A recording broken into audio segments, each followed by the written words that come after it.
लेकिन इस पे सवाल किसी ने नहीं उठाया, क्योंकि लोगों को लगा क्या फर्क पड़ता है, जम्मू कश्मीर का मामला है, प्रॉब्लम तो जब हमारे घर पे होगी तब हम करेंगे। ये प्रॉब्लम आपके दरवाजे पे खड़ी हुई है, ध्यान रखिएगा। सत्ताएं रहेंगी, लेकिन राष्ट्र को बचाने के लिए समाज को बाहर आना पड़ेगा।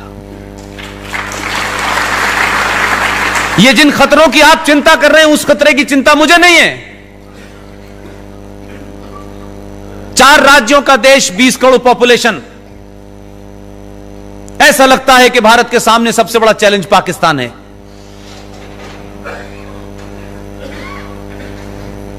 अभी कुछ दिन पहले मैंने कहा, एक देश है, उसमें 4 राज्य है, टोटल पॉपुलेशन 20 करोड़ है। वहां फौज भी है, वहां पुलिस भी है, वहां F-16 भी है, संविधान भी है, शरिया भी है, और सब कुछ उनकी चलती है। इतनी फौज, इतने हवाई जहाज, इस सब के बावजूद भी वो मुल्क नहीं चल पा रहा है। मैंने कहा, मूर्खों, अकेला योगी 20 करोड़ को चला रहा है, ना उस पे कोई हवाई जहाज है, ना F-16 है। टोटल पॉपुलेशन उत्तर प्रदेश की 19, साढ़े 19, 20 करोड़ है, अकेला चला रहा है, पूछ ही नहीं रहा किसी से। 20 ऐसी कोई समस्या खड़ी नहीं हो रही वहां। अब वहां पे गुहार लगाई जा रही है, 6-6 इंच लंबी, 1-1 मीटर लंबी डालियां कह रही हैं गलती हो गई, अल्लाह खुदा के वास्ते माफ कर दो, आखिरी बार हुई है गलती। उसने कहा ना,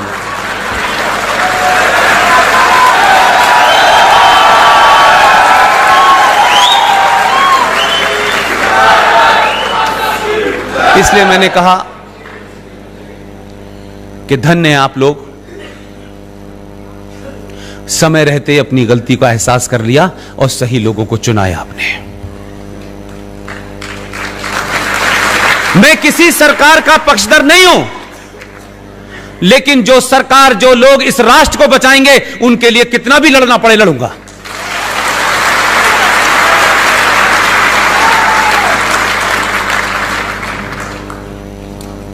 स्थिति वापस ले जाना चाहता हूं।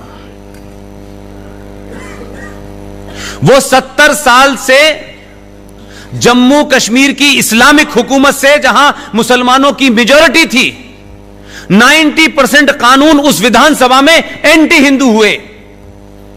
सरकारें आई, सरकारों को ब्लैकमेल किया गया, वहां का आतंकवाद, वहां का सेपरेटिज्म, और वहां की सरकारें एक साथ कोऑर्डिनेशन में काम करती थी। दिल्ली की सरकार को झुकाना है तो आतंकवाद को बढ़ा देना है, दिल्ली की सरकार को दुनिया में बदनाम करना है तो हुर्रियत को आगे बढ़ा देना है।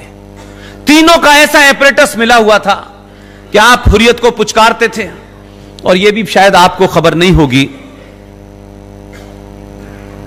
कि हुर्रियत कॉन्फ्रेंस का नाम तो सुना है आप लोगों ने, देखा होगा, उसमें कितने बहादुर बहादुर लोग हैं।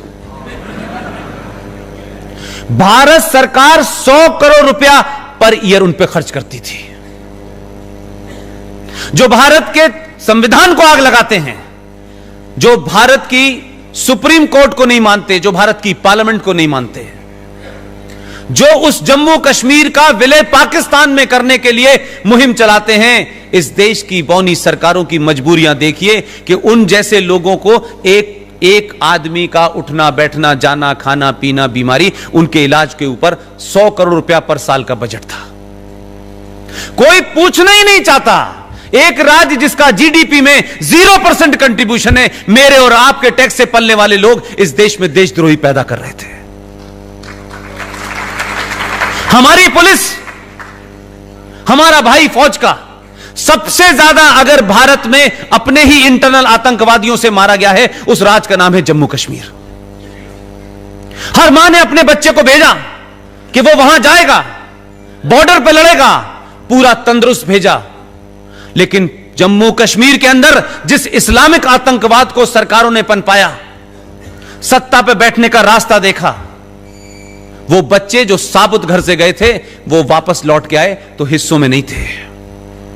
हरियाणा का कोई गांव ऐसा नहीं है जिस गांव का बच्चा जम्मू कश्मीर में इंटरनल जिहादी आतंकवादियों से न मारा गया हो, इस्लामिक आतंकवाद का शिकार न हुआ हो। वही राज्य कहता है कश्मीर को जमहूरियत चाहिए, इंसानियत चाहिए और कश्मीरियत चाहिए। यानी इस देश में बाकी 30 सूबों को इंसानियत नहीं चाहिए, सिर्फ इन्हें ही चाहिए। ये अल्लाह के फरिश्ते हैं।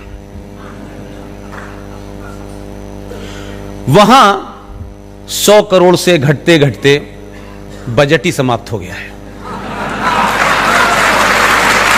ये अंदरूनी तकलीफें हैं। लोग सड़क पे पत्थर इसलिए नहीं मान रहे कि हज करते वक्त पता चला कि शैतान को पत्थर मारा जाता है। हज की एक परंपरा है कि हज जब आप जाएंगे तो जब तक वो अराफात की पहाड़ी पे एक बड़ा सा पत्थर है उस पे उठा के कंकड़ नहीं मारेंगे, उसे शैतान माना जाता है। इसलिए पत्थर मारने की परंपरा यह है कि जिस पे ऊपर पत्थर मार रहे हैं ये इस्लामिक लोग, इसका मतलब है वो शैतान है। ये नई परंपरा नहीं है, ये वहां से आई है। जो आज देश को जलाने उतरे हैं, जो देश में आग लगाने उतरे हैं, उनका दर्द समझिए क्या है। आपने ऐसा डॉक्टर भेजा है बिना सर्जरी के इलाज कर रहे हैं।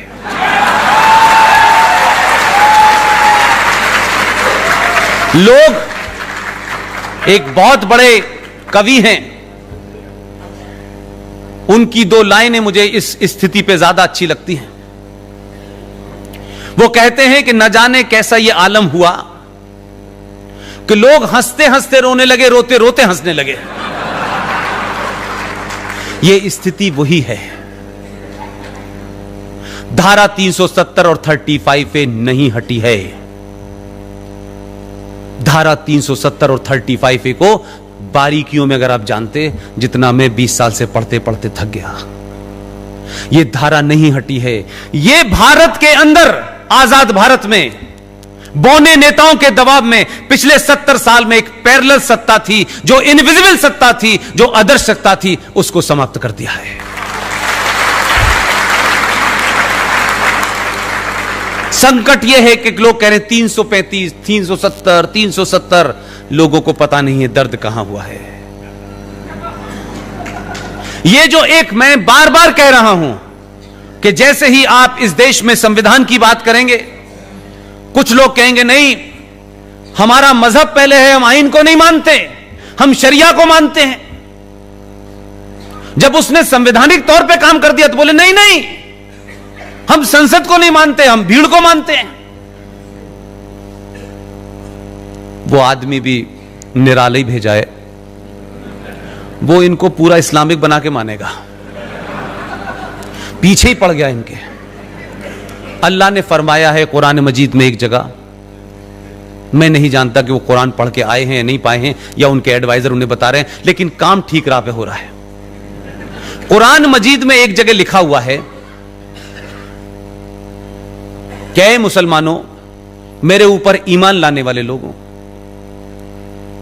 मैंने इस कायनात, इस सृष्टि के अंदर, इस ब्रह्मांड में सब कुछ तुम्हारे लिए रखा है। तुम्हारी जितनी भी जरूरतें हैं उसका मैंने इंतजाम किया हुआ है। मेरी एक ही शर्त है कि मैंने तुम्हें जिंदगी जीने के जो रास्ते बताए हैं उसी पे चलते रहना, और अगर तुम मेरे बताए रास्ते से उतरे तो मैं इस जमीन पे कुछ लोग भेजूंगा जो तुम्हें रास्ते पे ले आएंगे।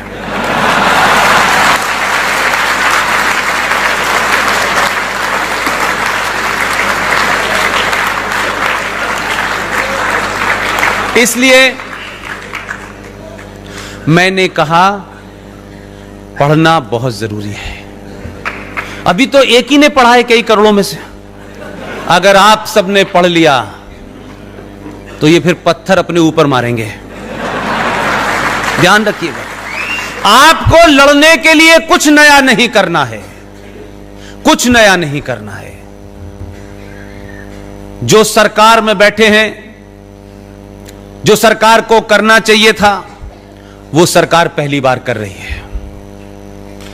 लेकिन मेरी शिकायत, मेरी तकलीफ, इस बात से मत खुश होइएगा, सरकार में हम हैं, बिल पास हो गया है, कानून बन गया है, कानून बहुत सारे बनते हैं इस देश में, लागू नहीं होते हैं।